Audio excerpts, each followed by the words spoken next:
The security guard grabbed my wrist. "Don't drink that." I stared at the champagne glass in my hand. My son James stood 10 feet away, watching me with eyes I'd never seen before. Cold eyes, predator eyes. Around us, 200 guests waited for my anniversary toast at the company I'd built from nothing. The liquid looked wrong, cloudy, bitter smell. My own son had just tried to poison me. James clutched a manila folder against his chest like a weapon. His wife Rachel sat nearby, phone recording, waiting for me to collapse. They thought they were about to steal my life's work in front of everyone who mattered in our industry. But I've survived 40 years in business by thinking ahead. I brought the glass to my lips and pretended to drink. Then I let my body crumple forward onto the white tablecloth. Gasps erupted around me. "Dad!" James shouted, but his voice carried performance, not panic. Through half-closed eyes, I watched my son reveal his true nature to 200 witnesses. What happened next destroyed our family forever. But it also taught me that sometimes the people who save your life aren't the ones who share your blood. You're going to want to hear how this ends. Trust me on that. I started Harrison Medical Technologies in 1983 from my two-car garage in Akron, Ohio. Helen, my wife of 36 years, believed in me when no one else would. We had nothing but a dream and a $5,000 loan from her skeptical father. The smell of metal shavings and machine oil became our perfume. Cold concrete floors numbed my feet during 18-hour workdays. Helen would bring me coffee at midnight while I worked on prototypes for surgical instruments. Her hands were always warm against my shoulders, grounding me when the stress made my head spin. "This will change lives, Edward," she'd whisper, watching me calibrate precision tools under harsh fluorescent lights. "I can feel it." The first year, we survived on ramen noodles and hope. The second year brought our first contract, $15,000 for custom forceps from Cleveland Clinic. Helen cried when I showed her the purchase order. We were no longer dreamers. We were business owners. But success came with a price I never anticipated. James William Harrison was born on March 15, 1980, during the worst snowstorm in Ohio history. Helen labored for 14 hours while I paced the hospital corridors, my work boots leaving muddy tracks on pristine linoleum. When the doctor finally placed my son in my arms, his tiny fist wrapped around my oil-stained finger, he was perfect. Absolutely perfect. I remember thinking he'd inherit more than just money. He'd inherit purpose. A legacy built on helping doctors save lives through better instruments. I taught him our family values from the beginning. Integrity comes before profit, employees are family, and reputation takes decades to build but seconds to destroy.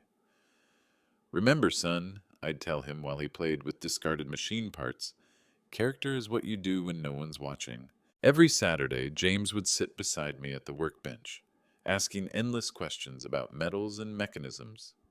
His curiosity seemed genuine then. His smile reached his eyes. I should have watched him more carefully as he grew older. When James graduated high school as valedictorian, I wrote a check for $85,000 to Harvard without hesitation. My own education had ended with a high school diploma and Army technical training. I wanted James to have opportunities I'd only dreamed about. Then came Stanford MBA, another $120,000. Helen worried we were spoiling him, creating expectations we couldn't sustain. "He's our legacy," I'd tell her when she expressed concerns about his increasingly expensive tastes. "Everything we build is for him." I meant every word. The company's success was meaningless without family to share it with. I created the Chief Operating Officer position specifically for James when he turned 35. The board questioned promoting someone so young to such a critical role, but I overruled their concerns. "Blood runs deeper than experience," I reasoned. I gave him the corner office with floor-to-ceiling windows, while I kept my small space overlooking the parking lot. James deserved the best. He was my son. Every decision I made was for my son's future success. Mark Williams entered our lives differently. Ex-Army military police, honorably discharged after 8 years of service. He answered our help wanted ad for night security in October 2007. The interview lasted 10 minutes. His handshake was firm, his eye contact steady, his references impeccable. More importantly, he understood respect without expecting special treatment. Within a month, Mark had reorganized our entire security protocol. He spotted vulnerabilities I'd never considered: unsecured server rooms, inadequate camera coverage, employees leaving sensitive documents visible. Mark never asked for promotions or raises. He just worked, quietly making everything better. When Helen got sick with pancreatic cancer in 2018, Mark drove her to chemotherapy appointments when critical board meetings prevented my attendance. He never mentioned these kindnesses. I only discovered them in Helen's journal after she passed. Page after page described Mark's gentle care, helping her to the car when nausea made walking difficult, sitting quietly in waiting rooms during her treatments, bringing her favorite tea when hospital coffee proved undrinkable. But the warning signs about James were already appearing in ways I refused to acknowledge. Part 3: The Investment of Love. The marketing budget decision happened during our January 2019 strategy meeting. James presented a 40-slide PowerPoint about revolutionary digital engagement strategies and disruptive market penetration. The terminology sounded impressive, even if I didn't fully understand it. He requested complete autonomy over our $5 million marketing budget. "Trust me, Dad," he said, clicking through charts showing projected revenue increases. "I've got Harvard MBA training and 20 years of watching your instincts. Let me prove what I can do." I signed the authorization papers without reading the fine print. Trust doesn't require documentation between family members, I believed. The ink was barely dry when James ordered a complete rebranding campaign, new website, and expensive trade show booth designs. The results were mixed. Sales remained steady, but our marketing costs tripled. When I questioned the expenses, James showed me analytics reports I couldn't interpret. "These metrics prove we're building brand awareness," he explained, pointing at colorful graphs. "ROI takes time in modern marketing." I nodded like I understood, feeling suddenly old and outdated. James deserved every opportunity to prove his capabilities. The Tesla purchase happened on a Tuesday in March. James burst into my office, laptop open to the manufacturer's website. "Dad, look at this Model S. It's not just a car. It's a statement about innovation and environmental responsibility. Harrison Medical should be associated with cutting-edge technology, don't you think?" The price tag made me wince.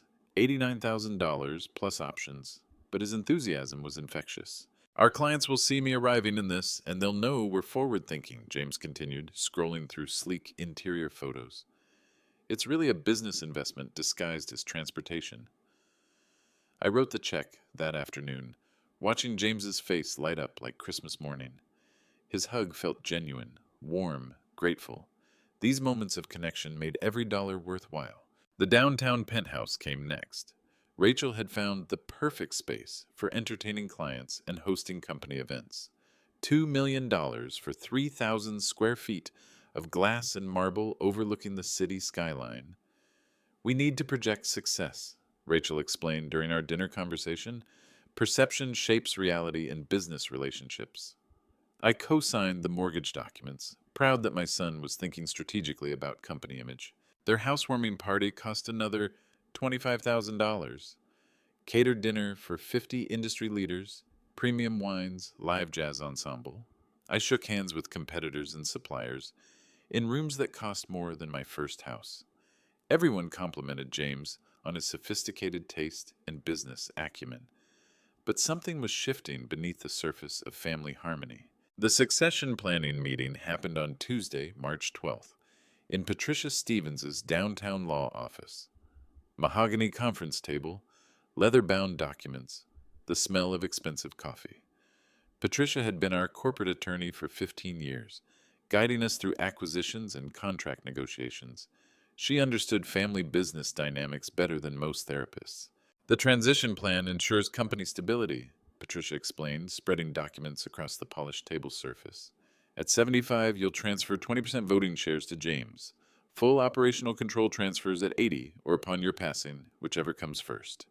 The language sounded clinical, but the intent was pure love. This was my life's work, finding its next guardian. James studied each page carefully. asking detailed questions about board compositions and voting procedures.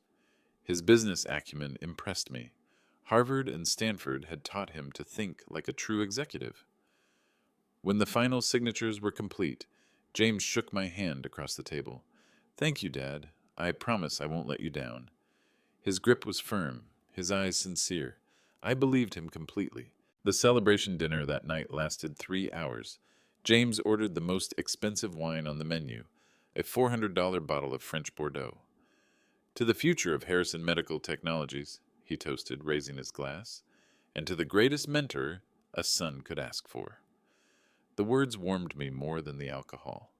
Legacy was about more than money. It was about continuation of values across generations.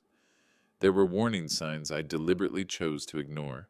James started missing our monthly father-son dinners in September 2023. These traditions had anchored our relationship for 20 years, the second Thursday evening of each month at Giuseppe's Italian restaurant. We'd discuss business, family, life philosophy over plates of homemade pasta and bottles of Chianti. The conversations felt sacred to me, protected time when work pressures couldn't intrude. "Sorry, Dad, work's been absolutely insane," he'd text 30 minutes before our reservation. "Rain check?" But I knew our schedules better than anyone. His calendar showed fewer meetings than mine, yet somehow he was always too busy for family time. The excuses multiplied. Client emergencies that never materialized in company reports, urgent projects that produced no visible results, mysterious strategic planning sessions that happened outside office hours. Rachel stopped making eye contact during company gatherings. Her warm hugs became cold handshakes, brief and formal. She'd whisper urgently to James in corners of rooms, conversations that ceased abruptly when I approached. Their body language screamed conspiracy, heads close together, hands gesturing animatedly, eyes checking surroundings for eavesdroppers. The distance grew like ice forming on glass, slow, then sudden, then impenetrable. The first secret meeting I discovered happened on a Wednesday evening in October. I was leaving the office late after reviewing quarterly projections when I noticed lights still burning in our main conference room. Through the floor-to-ceiling glass walls, I counted 5 board members arranged around James and Rachel. Documents covered the table between them, illuminated by the overhead projector's blue glow. The meeting looked official, formal, important. Yet I'd received no notification about board business requiring after-hours attention. I almost knocked on the door to inquire about the purpose, then hesitated. Something about their posture warned me away. Heads bent conspiratorially, voices lowered despite the room's soundproofing. Frequent glances toward the executive corridor where my office sat dark and empty. This felt secretive, exclusionary, deliberately hidden from my knowledge. Mark appeared beside me in the hallway, having completed his evening security rounds. "They've been meeting weekly," he said quietly, following my gaze toward the conference room. "Always after you leave, sometimes until midnight."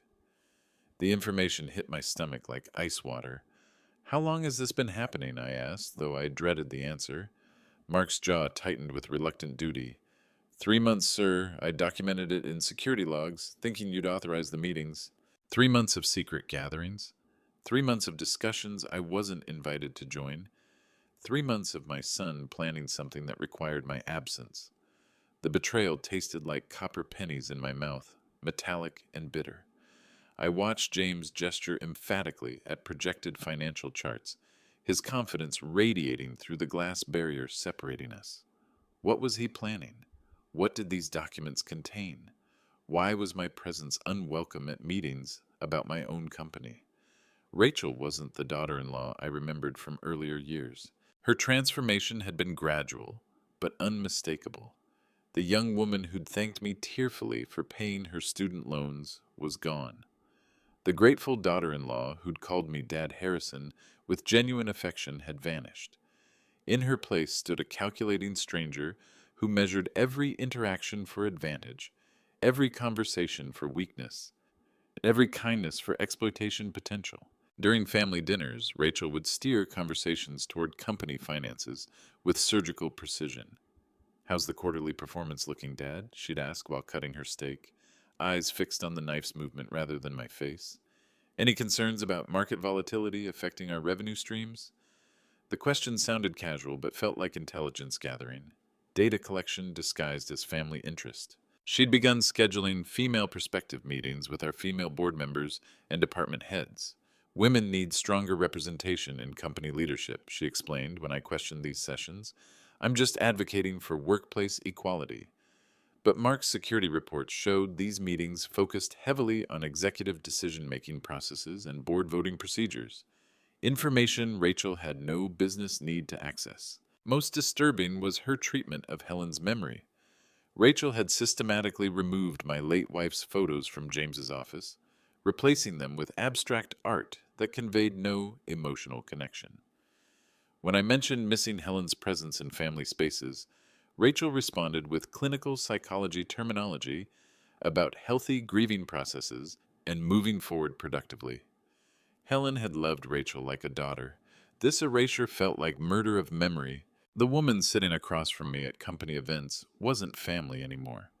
She was a stranger wearing Rachel's face, speaking Rachel's voice, but animated by ambitions that had nothing to do with love or loyalty or respect for the sacrifices that had built her comfortable lifestyle. They believed I was unaware of their coordinated planning activities. The financial audit request arrived through official channels on Thursday morning, delivered by our internal mail system to my executive assistant's desk.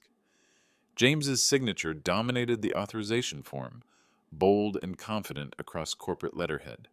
The request cited standard annual review protocols and fiduciary responsibility requirements as justification for comprehensive examination of all company financial records, including my personal compensation and expense accounts. But we'd completed our mandatory audit just 6 months earlier. Ernst & Young had spent 3 weeks reviewing every transaction, every expense, every revenue stream. Their final report praised our financial controls and transparency. Why would James initiate another audit so soon? What was he hoping to discover?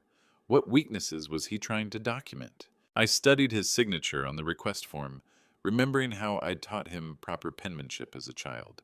His left eye had developed a subtle twitch, the same nervous tell he'd displayed as a 7-year-old when lying about broken toys or missing homework. Some childhood patterns never completely disappeared, even in Harvard-trained adults. Of course, I told him when he appeared in my office to discuss the audit details. Transparency builds trust. Financial integrity protects everyone's interests. I kept my voice calm, supportive, encouraging, but my mind was racing with suspicions and my hands were trembling slightly as I signed the authorization papers. Why did my son need ammunition against me? What battle was he preparing to fight? That afternoon, I made a telephone call to Detective Robert Kane, a private investigator who'd helped us with employee background checks and corporate security assessments. I need you to conduct a quiet investigation, I told him, feeling like a traitor even as I spoke the words. Something's happening that I don't understand, and I need to know what my son is planning. The conversation lasted 20 minutes. By evening, Kane was following money trails and examining financial records that might reveal the truth about James's intentions. The night before the anniversary gala, I noticed James exhibiting unusual behavior patterns. The Harrison Medical Technologies 40th Anniversary Gala represented 4 decades of dreams transformed into reality. The grand ballroom at the downtown Marriott, crystal chandeliers casting rainbow light across white linen tables. 200 of our industry's most respected leaders gathered to celebrate achievement and legacy. I'd spent 3 weeks crafting my speech about family values, employee loyalty, and the sacred trust between generations in family business. James had volunteered to coordinate every detail of the evening's festivities. "Let me handle all the logistics, Dad," he'd insisted during our planning meetings. "You've earned the right to simply show up and be celebrated. Tonight should be about honoring your accomplishments, not worrying about catering and seating arrangements." His thoughtfulness had touched me deeply. Finally, my son was demonstrating the maturity and consideration I'd always hoped to see. I should have recognized his eagerness as suspicious rather than generous. The guest list read like a directory of medical device industry leadership. CEOs from competing companies, purchasing managers from major hospital systems, research scientists from prestigious universities, journalists from trade publications. These people represented relationships I'd cultivated over 4 decades of honest business practices. Their respect meant everything to my professional reputation. James had insisted on personally greeting each guest, introducing himself as the future of Harrison Medical Technologies, and promising exciting announcements about company direction. His confidence impressed the attendees, but something about his energy felt manic, desperate, performative. He checked his watch constantly, scanning the room like a general surveying battlefield terrain before launching an attack. Mark caught the warning signs that I was too distracted to notice. James made 3 separate trips to the restroom during the cocktail hour, each return marking visible escalation in his agitation levels. His hands developed a fine tremor when holding wine glasses, causing liquid to ripple with nervous energy. Sweat beaded across his forehead despite the ballroom's comfortable temperature. His conversations became rapid-fire and scattered, jumping between topics without logical connection. Rachel maintained constant communication with someone via text messaging, typing responses with urgent intensity between forced smiles and air kisses with industry wives. She'd position herself near different board members throughout the evening, engaging in whispered conversations that looked casual but felt coordinated. Her eyes repeatedly sought James across the crowded room, exchanging meaningful glances that spoke of shared knowledge and synchronized timing. "They're nervous about something big," Mark whispered during the salad course, his military training automatically cataloging suspicious behavior patterns. "This isn't normal pre-speech jitters. They're executing some kind of plan." I followed his gaze across the ballroom, noting the cluster formations of board members who'd been attending those secret meetings. Their conversations seemed too quiet for celebration, too intense for casual networking. The evening's energy felt wrong, charged with anticipation that had nothing to do with celebrating company history. People kept checking phones, glancing toward the podium, shifting restlessly in their chairs. James had orchestrated something beyond a simple anniversary dinner. But what? What surprise was he planning that required such elaborate secrecy and careful coordination? Then Mark witnessed something that changed everything forever. James excused himself for the restroom, just as the servers began clearing dinner plates, precisely 15 minutes before my scheduled speech. Mark followed. Standard security protocol for crowded events required maintaining visual contact with potential threats to company leadership. The restroom corridor was empty, pristine marble, reflecting overhead lighting. Through the mirror's reflection, Mark watched James remove a small plastic bag from his inner jacket pocket. White pills, unmarked and pharmaceutical in appearance. James crushed them quickly with the back of a metal lighter, reducing them to fine powder. Then he carefully poured the powder into a champagne glass he'd prepared in advance. My champagne glass, the one designated for my anniversary toast. Mark's military training kicked into overdrive. He activated his phone's camera function and documented everything: the pills, the crushing process, the powder dissolving into golden liquid. James stirred the mixture with his finger, then rinsed his hands thoroughly, eliminating any residual evidence. The entire process took less than 90 seconds, executed with precision that suggested extensive prior practice. Mark's face was pale with shock when he returned to warn me. His hands shook slightly as he leaned close to my ear, speaking barely above a whisper, to avoid detection by nearby guests. "Don't drink that," he said, his voice carrying the urgency of someone who'd just witnessed attempted murder. "Whatever you do, don't drink the champagne." The words hit my consciousness like physical blows. My son had just tried to poison me in front of 200 witnesses. Time stopped as I processed the magnitude of this betrayal. The crystal glass felt impossibly heavy in my trembling hand. Around me, 200 voices faded to white noise, distant and meaningless. Conversations continued, but the words became unintelligible background static. My vision tunneled until only James existed in sharp focus, standing 10 feet away with that manila folder clutched against his chest like a weapon. This was my son, my legacy, my blood. The child I'd held during his first breath was now orchestrating my last, the boy who'd sat beside me at workbenches, asking innocent questions about metals and mechanisms, had grown into a man who crushed pills into my drink with practiced efficiency. 40 years of love, sacrifice, and devotion had produced this moment of calculated betrayal. I looked into the champagne and saw tiny particles still swirling near the bottom, barely visible under the ballroom's glittering lights. Whatever James had dissolved was tasteless and nearly invisible, chosen specifically to avoid detection during public consumption. This wasn't a crime of passion or momentary anger. This was premeditated attempted murder, planned with cold precision and executed with surgical timing. My heart hammered against my ribcage so violently I wondered if nearby guests could hear it. Sweat beaded across my palms, making the crystal slippery and dangerous.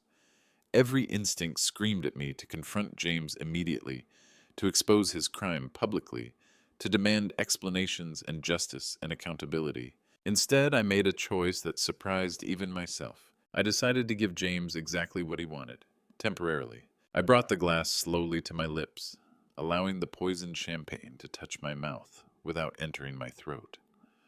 The liquid felt cold against my lips, metallic and slightly bitter from whatever chemical James had introduced. Then I let my body go limp, crumpling forward onto the white linen tablecloth with theatrical precision. Gasps erupted throughout the ballroom like breaking glass. "Dad!" James shouted, but his voice carried performance rather than genuine panic. Through half-closed eyes, I watched him spring into action with rehearsed movements that betrayed extensive preparation.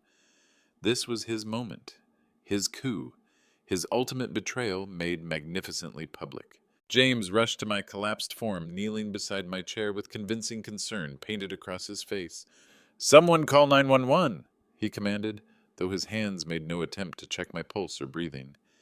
Instead, he stood and faced the gathered crowd, with that manila folder raised like a banner of authority. "Ladies and gentlemen," James announced, his voice carrying clearly across the silent ballroom, "this tragic episode demonstrates exactly what I've been trying to tell the board for months. My father is 70 years old. His health is failing. His judgment is compromised. Harrison Medical Technologies needs younger, stronger leadership before it's too late." He opened the manila folder with dramatic flair, revealing documents I'd never seen before. "According to the power of attorney he signed last month, I'm authorized to assume immediate operational control during any medical emergency or incapacitation." The papers looked official, legitimate, properly notarized, but I'd never signed anything giving James such authority. The folder contained forged documents. My son was stealing my company using fabricated legal instruments in front of 200 industry leaders. But what James didn't know was that I'd been preparing for this moment for weeks. Alone in my office at 2:30 a.m., I sat in complete darkness, processing the magnitude of what I'd witnessed. The taste of betrayal lingered bitter on my tongue like medicine that couldn't cure the disease. My son, my blood, my heir, my greatest pride, had tried to drug me into unconsciousness before stealing my life's work in front of everyone I respected most. The weight of realization pressed against my chest like a stone. Helen's framed photograph watched me from the desk, her gentle smile now seeming infinitely sad. What would she say about the monster we'd raised together? How had our love and sacrifice and endless second chances produced a man capable of such calculated evil? I thought about James as a toddler, running through the workshop with toy trucks while I calibrated precision instruments. The innocent boy who'd asked endless questions about how machines worked, who'd wanted to help Daddy make doctor tools. When had that curiosity transformed into murderous greed? When had family love become obstacles to be eliminated? The boardroom presentation had been masterful, I admitted grudgingly. James had performed grief and concern perfectly while simultaneously presenting himself as the company's salvation.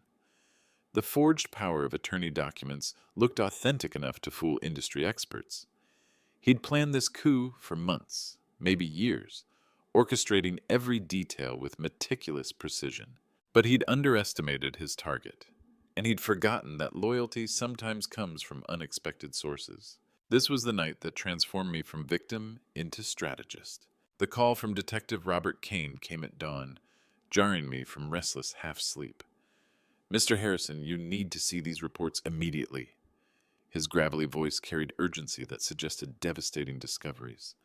I've been following the money trail for 3 months, and what I found will destroy your son's life. I met Kane at his downtown office 90 minutes later, my hands shaking as I reviewed bank statements, cryptocurrency transactions, and forged authorization forms. James had embezzled exactly $1.8 million from our research and development fund over the past 18 months. The theft was sophisticated, hiding behind shell companies and false vendor invoices that mimicked legitimate business expenses. He's been planning this takeover for over a year, Kane explained, spreading evidence across his desk like a prosecutor preparing for trial. The embezzlement was just funding for the larger scheme. He needed operating capital for bribes, forged documents, and lobbying board members. The drugging attempt was his final step, removing you permanently while positioning himself as the grieving son who reluctantly accepted leadership responsibility. The evidence was overwhelming and detailed. Credit card receipts showing payments to document forgers, email communications with offshore cryptocurrency exchanges, bank transfers to accounts controlled by Rachel, and 3 board members who'd been attending those secret meetings. Text messages between James and Rachel discussing the old man problem and permanent solutions. Most damning was the audio recording from Rachel's phone, captured accidentally during one of their planning sessions. 23 minutes of detailed conversation about drug dosages, emergency procedures, and backup scenarios if I survived the initial poisoning attempt. He wanted you dead, Kane concluded grimly. This wasn't about forcing retirement. This was premeditated murder disguised as family business succession. The evidence revealed the conspiracy deeper than I'd imagined possible. I made 4 critical decisions before the sun fully rose. First, I called Patricia Stevens and scheduled an emergency board meeting for 10 a.m. sharp. Second, I authorized the immediate transfer of my controlling shares to a new recipient whose identity would shock everyone involved. Third, I composed a letter that would change 2 lives forever. Fourth, I prepared for the most difficult conversation of my professional career. My hands shook as I signed each document, but my resolve never wavered. 40 years of building this company had taught me that sometimes love requires tough decisions. Sometimes family loyalty means cutting away infected tissue before it kills the healthy organism. Sometimes the greatest kindness is absolute accountability. James had chosen greed over family. He'd selected money over morality. He'd picked betrayal over blood. Now he would learn that actions carry consequences, that character matters more than chromosomes, that real family is defined by loyalty rather than genetics. The transfer documents sat before me like instruments of justice. With my signature, I would simultaneously destroy one relationship and create another. With my authorization, I would punish the ultimate betrayal while rewarding the ultimate loyalty. With my decision, I would teach the hardest lesson I'd ever delivered. Patricia Stevens arrived at 8 a.m. to review the legal implications of my planned actions. Are you absolutely certain about this? She asked, studying the transfer authorization with professional concern. Once these papers are filed, there's no reversal. James will lose everything: his position, his inheritance, his future with the company. I looked out my office window at the parking lot, where Mark Williams was conducting his morning security inspection. The same routine he'd followed faithfully for 16 years. He already lost everything that mattered, I replied quietly. He just doesn't know it yet. By morning, I was no longer a victim waiting for rescue. Patricia Stevens arranged the evidence across our main conference table like a prosecutor, presenting to a grand jury. Bank records, forged signatures, cryptocurrency transaction logs, security footage showing James accessing restricted accounts after hours. The documentation formed an overwhelming mountain of proof that would destroy any defense James might attempt. This constitutes multiple felony charges, Patricia explained to the 7 assembled board members, her voice clinical and precise. Embezzlement, fraud, forgery, conspiracy, and attempted assault with a dangerous substance. The company has grounds for immediate termination, asset recovery, and criminal prosecution. The board members' faces reflected the shock I'd felt discovering my son's true nature. These people had watched James grow from teenager to executive, believing they were witnessing natural succession in family business. Instead, they'd been observing the gradual corruption of someone they'd trusted and supported. Board member Thomas Wright, who'd known James since childhood, spoke first. "Are we certain about the poisoning allegation? That's attempted murder, not just corporate malfeasance." Patricia displayed the security footage from the restaurant restroom, showing James crushing pills and stirring them into my champagne glass. The room fell silent as they watched my son commit attempted murder in high-definition clarity. The toxicology report confirms zolpidem, prescription sleep medication in dangerous concentrations, Patricia continued. Combined with alcohol, this dosage could have caused respiratory failure or cardiac arrest. James wasn't trying to make his father sleepy. He was trying to make him dead. The evidence painted a picture of systematic criminal activity spanning months. Detective Kane's investigation had uncovered a conspiracy that extended far beyond simple embezzlement. James had created 3 shell companies to hide stolen money, complete with fake business addresses and fabricated employee records. He'd forged my signature on 17 different authorization documents over the past year, each theft carefully disguised as legitimate business expenses. The cryptocurrency investments told the real story. James had gambled our stolen research funds on high-risk digital currency speculation, losing nearly $800,000 in market crashes and poor timing. The remaining million had funded his coup attempt, bribes for board members, payments to document forgers, fees for legal consultants who'd helped plan the hostile takeover. Most disturbing was the timeline evidence. James had begun planning my elimination 18 months ago, shortly after Helen's death, when I was most vulnerable to emotional manipulation. He'd used my grief as cover for his criminal activities, exploiting my distraction during the hardest period of my life. Security cameras had captured dozens of after-hours visits to my office, where James photographed confidential documents and accessed computer files without authorization. He'd stolen client lists, financial projections, and strategic planning materials, information that could have been sold to competitors for millions of dollars. The audio recordings from Rachel's phone revealed conversations about making it look natural and avoiding suspicion from authorities. They'd researched my medical history, consulted with underground chemists about untraceable poisons, and practiced the timeline for their public coup attempt. This wasn't opportunistic crime.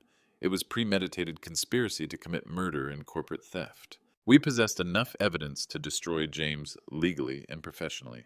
The emergency board meeting convened at exactly 10 a.m. in our main conference room. 7 board members, 3 senior executives, 1 HR representative, and Patricia Stevens as legal counsel. The atmosphere felt funeral solemn, appropriate for the death of relationships and trust that we were about to witness. I presented the evidence systematically, without emotion or editorial commentary. Bank statements showing unauthorized transfers, security footage documenting after-hours criminal activity, audio recordings revealing conspiracy to commit murder, forged documents bearing falsified signatures. The facts spoke for themselves without need for dramatic embellishment. When James arrived, expecting a routine quarterly review, Patricia Stevens handed him termination papers and a criminal referral to federal authorities. "You're fired, effective immediately," she announced with professional precision. "Security will escort you from the premises. Your access cards, company vehicles, and corporate accounts are revoked. You have 30 minutes to collect personal items under supervision." James's face cycled through disbelief, rage, and desperate calculation. "Dad, this is insane," he said, his voice cracking with panic. "We can work this out. Family doesn't turn on family."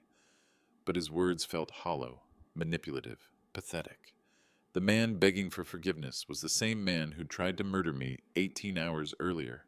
"You ceased being my son when you put poison in my drink," I replied, my voice steady despite the earthquake in my chest. "You are no longer my family or my employee. You're a criminal who happens to share my DNA." Patricia Stevens gestured toward the door. "Security is waiting, Mr. Harrison. Please leave quietly to avoid additional charges for trespassing or creating public disturbances." The termination process was swift, systematic, and absolutely final. James's corporate execution happened with military efficiency. His security access codes stopped working within 5 minutes of termination. His company email account was deactivated, his computer files transferred to legal custody, his parking space reassigned. 20 years of company integration disappeared with mouse clicks and administrative commands. Rachel received identical treatment when she arrived at her office an hour later. HR delivered termination papers citing conspiracy to commit corporate fraud and participation in criminal activities against company leadership. Her marketing department access was revoked, her client relationships transferred, her corporate credit cards canceled. The employee handbook contained clear language about immediate termination for criminal behavior. No appeals process, no severance packages, no COBRA health insurance extensions. James and Rachel lost everything they'd stolen and everything they'd legitimately earned. Justice sometimes arrives with bureaucratic precision rather than dramatic confrontation. Mark Williams supervised the removal of their personal belongings, maintaining professional demeanor while ensuring company property remained secure. 2 decades of accumulated items, awards, photos, personal decorations, filled 3 cardboard boxes that seemed pathetically small, considering the magnitude of their crimes. James looked at me one final time before leaving, his expression mixing hatred with desperate hope for last-minute mercy. "This isn't over, old man," he said quietly, trying to project threat from a position of complete powerlessness. "I'll fight this through courts and media. I'll destroy your reputation along with mine." But it was over. He just lacked the wisdom to recognize total defeat. Then came the announcement that shocked everyone in the room. Patricia Stevens opened the final manila folder with ceremonial precision, revealing documents that would reshape Harrison Medical Technologies forever. Edward Harrison hereby transfers 51% controlling interest in Harrison Medical Technologies to Mark Williams, effective immediately upon notarization and filing. She read aloud, her voice carrying across the silent conference room. The announcement hit like lightning. Board members stared in stunned disbelief. Mark Williams went pale, his military composure cracking for the first time in 16 years. "Sir, I can't accept this," he stammered, genuine shock overriding his usual professional restraint. "I'm just security personnel. I don't have business training or executive experience." I stood slowly, my decision feeling more correct with each passing second. "Loyalty earns loyalty, Mark. Character trumps credentials. You saved my life last night, and you've protected this company faithfully for 16 years. You understand what James never learned, that leadership is about service, not self-interest." The transfer documents were already notarized and legal. Within 1 hour, the man who'd whispered, "Don't drink that," became majority owner of a $52 million medical device company. The security guard who'd worked nights to put his daughter through college now controlled the boardroom where industry leaders made strategic decisions. Mark's eyes filled with tears as he processed the magnitude of this transformation. "I don't know what to say," he whispered, his voice breaking with emotion. "I never expected anything like this." "That's exactly why you deserve it," I replied, extending my hand for a handshake that sealed our new partnership. "You protected me when you had nothing to gain. Now help me protect what we've built together." Justice sometimes wears a security uniform and speaks with military precision. The final confrontation happened in the parking garage at sunset, fluorescent lights casting harsh shadows between concrete pillars. James was loading cardboard boxes into his Tesla when I approached, my footsteps echoing in the empty space. He looked older somehow, diminished by the weight of consequences he'd never imagined facing. 20 years of planning," he said without looking at me, his voice hollow with defeat. 20 years of waiting for you to step aside gracefully so I could modernize this company." He slammed the car trunk with unnecessary force, the sound reverberating like gunshots. "You forced me into this situation with your stubborn refusal to retire." I felt nothing but profound sadness for the stranger wearing my son's face. "You never had to wait," I replied quietly. "You never had to steal. You never had to poison. You just had to earn respect through character and competence. But you chose shortcuts over integrity. and now you're facing the consequences. James laughed bitterly, the sound grating against concrete walls. Consequences? You gave my birthright to a security guard. A man with a high school education now owns what should have been mine by blood. His voice rose with indignation, as if heredity guaranteed inheritance regardless of behavior. Mark earned his position through loyalty and character, I said firmly. You lost yours through greed and betrayal. Blood doesn't entitle anyone to rewards they haven't earned. This was goodbye to the son I'd thought I knew, the final conversation with a relationship that had died in a champagne glass.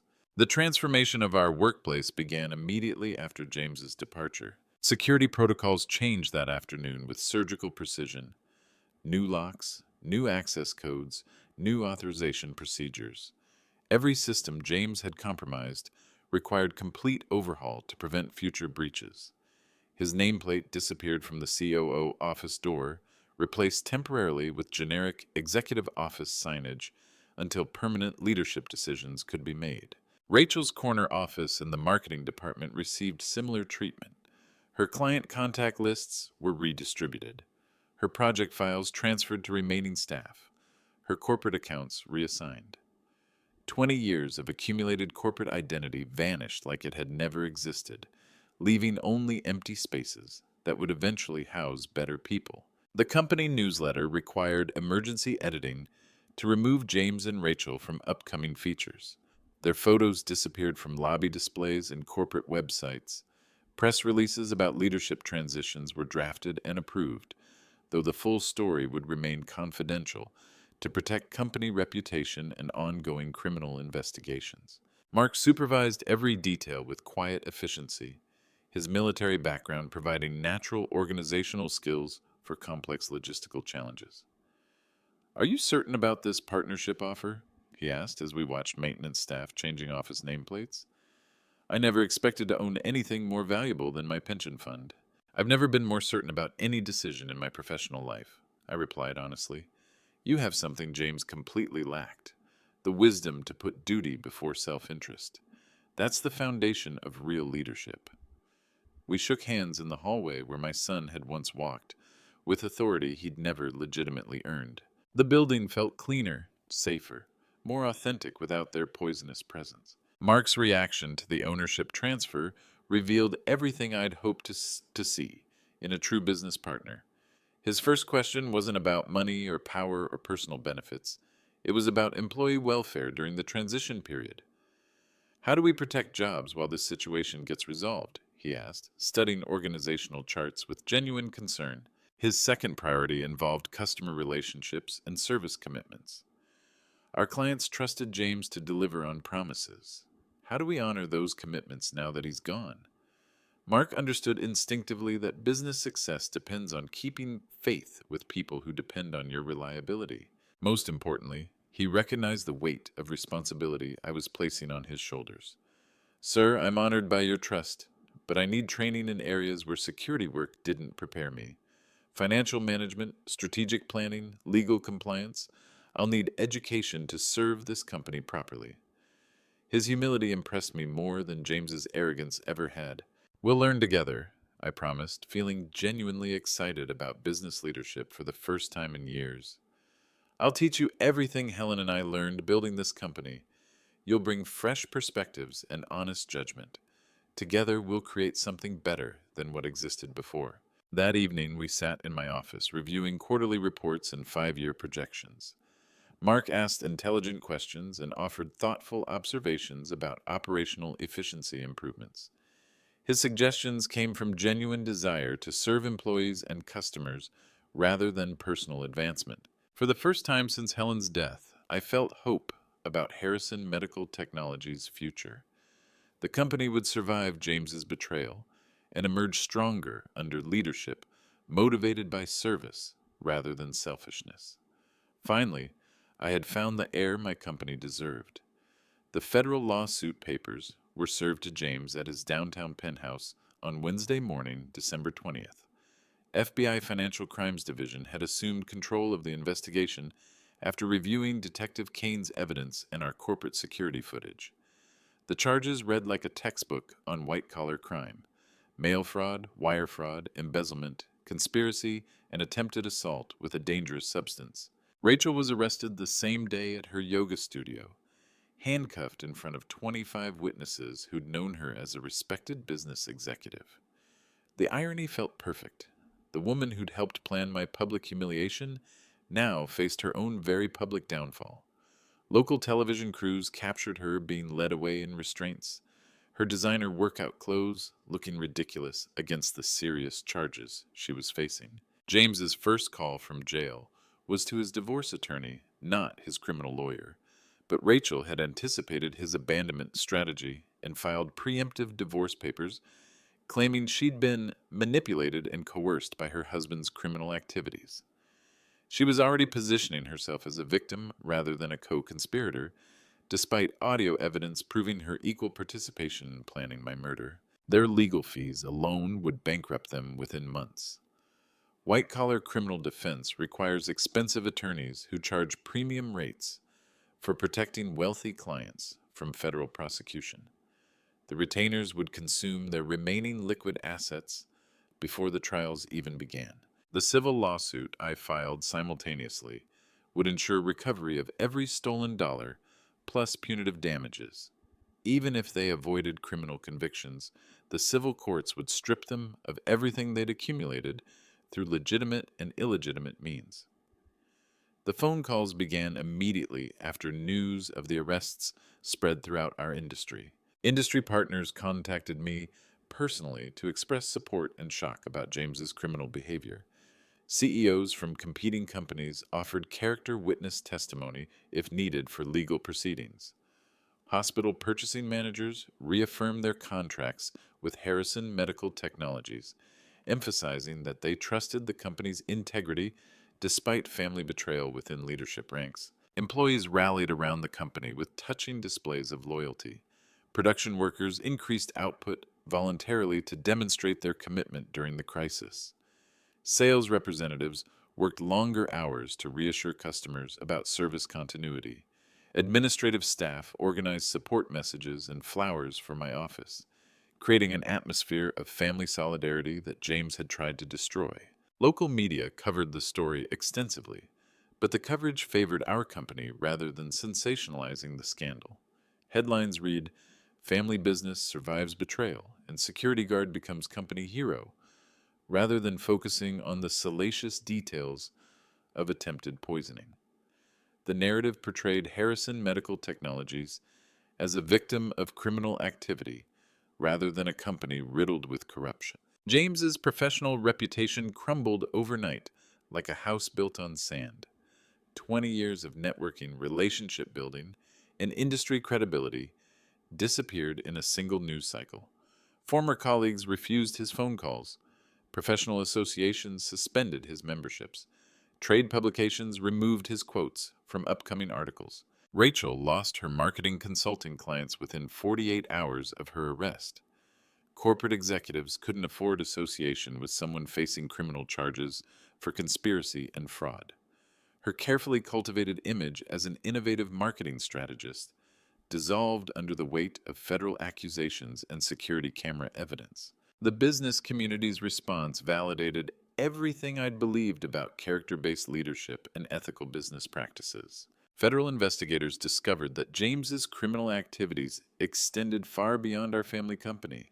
The FBI's financial forensics team uncovered evidence that James had been embezzling from previous employers long before joining Harrison Medical Technologies. The criminal pattern stretched back 15 years, involving 3 different companies and nearly $4 million in total theft.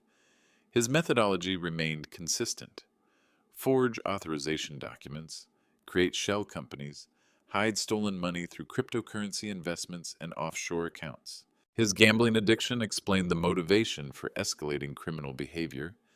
James had lost over $2 million on high-risk cryptocurrency speculation, using company funds to chase impossible returns that would cover his previous losses.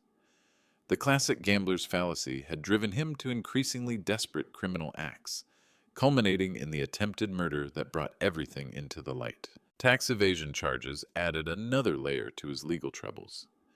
James had failed to report cryptocurrency gains as taxable income, owing the IRS approximately $340,000 in back taxes and penalties. The federal government now had multiple agencies interested in prosecuting him for different aspects of his criminal enterprise. Rachel's marketing company had served as a money laundering operation, accepting payments from James's shell companies for fictitious services that existed only on paper. She'd knowingly participated in tax fraud, embezzlement, and conspiracy, making her equally culpable under federal racketeering statutes. The investigation expanded to include the 3 board members who'd accepted bribes for supporting James's coup attempt. Their plea bargain negotiations revealed additional details about the conspiracy timeline and James's long-term planning for my elimination. Each revelation made the criminal charges more serious and the potential sentences longer. The media attention became a nightmare that consumed both James and Rachel completely. National business journals picked up the story as an example of family business succession gone wrong. Forbes published an analysis titled, "When Blood Betrays, the Harrison Medical Technology Scandal," that became required reading in business school courses about corporate governance and family dynamics. The Harvard Business Review commissioned a case study examining the warning signs that might have predicted James's criminal behavior. Television crews established permanent positions outside James and Rachel's penthouse building, interviewing neighbors and former colleagues about signs of criminal behavior they might have missed.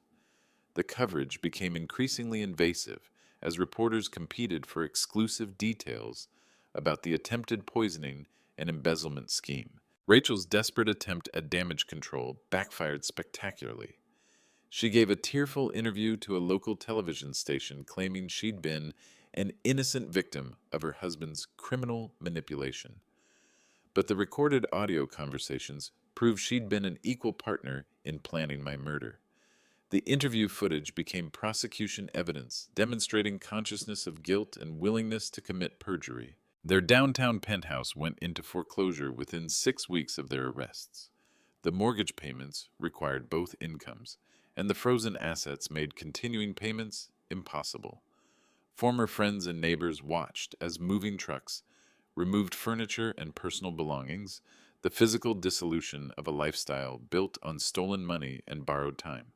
The social ostracism was complete and merciless. Country club memberships were revoked, charity board positions were terminated, exclusive restaurant reservations were canceled. The couple who'd once commanded respect and admiration now couldn't appear in public without facing stares, whispers, and outright hostility from people who felt personally betrayed by their criminal activities. What would you do if you discovered your own child was trying to destroy everything you built? Let me know in the comments. Part 10, The Final Truth. 6 months after the trials concluded, Mark and I were reviewing the company's strongest quarterly performance in 7 years when he brought me coffee, black, no sugar, exactly the way I'd preferred it for 40 years. His attention to personal details reminded me of Helen's thoughtfulness, the way she'd anticipated my needs without being asked. "You know," Mark said quietly, settling into the chair across from my desk, "I never expected any of this when I took that security job 16 years ago." I looked up from financial statements showing record profits and expanded market share. Our reputation had not only survived James's betrayal, but strengthened as customers and partners rallied around our demonstrated integrity. "Which part?" I asked, genuinely curious about his perspective on the dramatic transformation that had reshaped both our lives. Mark gestured around the executive office that was now officially his workspace, though we continued sharing the space and decision-making responsibilities as true partners. "Having a real family again," he said, his voice carrying emotions that military discipline usually kept hidden. "My daughter graduated college last month with 0 student debt because of the opportunities you've given me. My ex-wife called to thank you personally for the changes she's seen in my life. I wake up every morning excited about work instead of dreading another night shift." His words hit me harder than James's betrayal ever could, but with warmth instead of pain. This man understood loyalty in ways my biological son never had. Blood creates obligation, but character creates family. I opened my desk drawer and removed an envelope I'd been carrying for months. Inside was Mark's original employment application from October 2007, yellowed with age but still legible after 16 years. At the bottom, in Helen's careful handwriting, was a note I'd forgotten until recently. Edward, this young man reminds me of you at his age. Hire him immediately. He's going to be important to our family someday. I can feel it in my heart. My wife had recognized what I'd been too blind to see. Mark wasn't just an employee who'd happened to save my life. He was the son I'd been praying for without realizing it. The man who'd warned me about poisoned champagne had actually been protecting our family's future for 16 years, one quiet act of service at a time. I showed Mark the note, watching his eyes fill with tears as he read Helen's prophetic words. She saw something in you that I missed until it was almost too late, I admitted, my own voice breaking slightly. You were never just security personnel. You were family waiting to be recognized. Mark carefully folded the application and handed it back to me. Keep it, I said firmly. Frame it for your office. It's proof that the best family relationships are chosen, not inherited. Sometimes the family you choose is stronger than the family you inherit.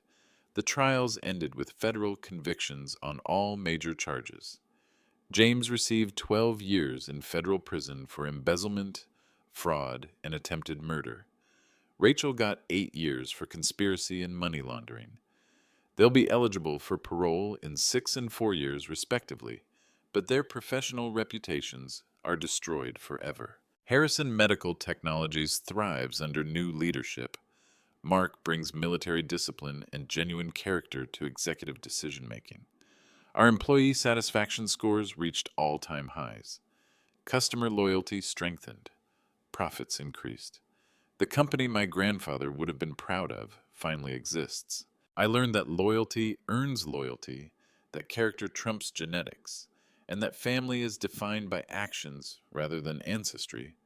The son who tried to poison me lost everything he thought he wanted. The security guard who saved my life gained everything he'd never dared to dream. Blood may be thicker than water, but integrity is thicker than both.